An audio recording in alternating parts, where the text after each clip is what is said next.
இந்த நாளிலே நாம் பார்க்க போகிறதான சொப்பனம் காலணிகள்.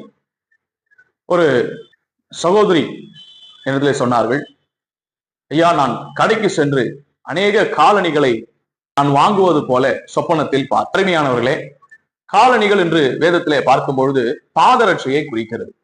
எபேசியருக்கு எழுதின நிருபம் 6ஆம் அதிகாரம் 15ஆம் வசனம் இப்படியாய் சொல்லுகிறது, சமாதானத்தின் சுவிசேஷத்துக்குரிய ஆயத்தம் என்னும் பாதரட்சையை கால்களிலே தொடுத்தவர்களாயும்.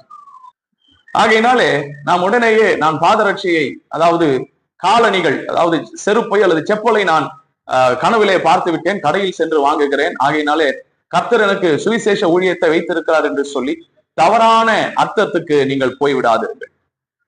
அந்த கனவுக்குண்டான, அந்த சொப்பனத்துக்குண்டான விளக்கம் என்னவென்றால், அடுத்து வருகிறதான நாட்களிலே அவர்கள் கடைக்கு போவார்கள். நிச்சயமாகவே ஏதாவது ஒரு பொருளை அல்லது செருப்பையாகவோ பாதரட்சையாகவோ அல்லது ஏதாவது கடைக்கு சென்று அவர்கள் பொருள் வாங்குவார்கள்.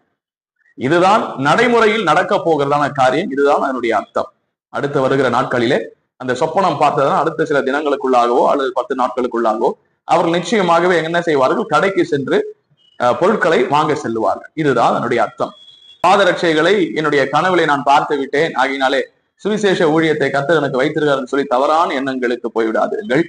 சுவிசேஷம் நாம் எல்லோருமே அறிவிக்க வேண்டும். இதற்கு தனிப்பட்ட ஒரு காரியம் என்பது கிடையாது. எல்லோரும் மேலும் விழுந்ததான கடன் சுவிசேஷத்தை அறிவிப்பது. ஆகினாலே சொப்பனங்களிலே நீங்கள் தெளிவாய் இருக்கும்படி அன்போடு கேட்டுக்கொள்ளுகிறேன்.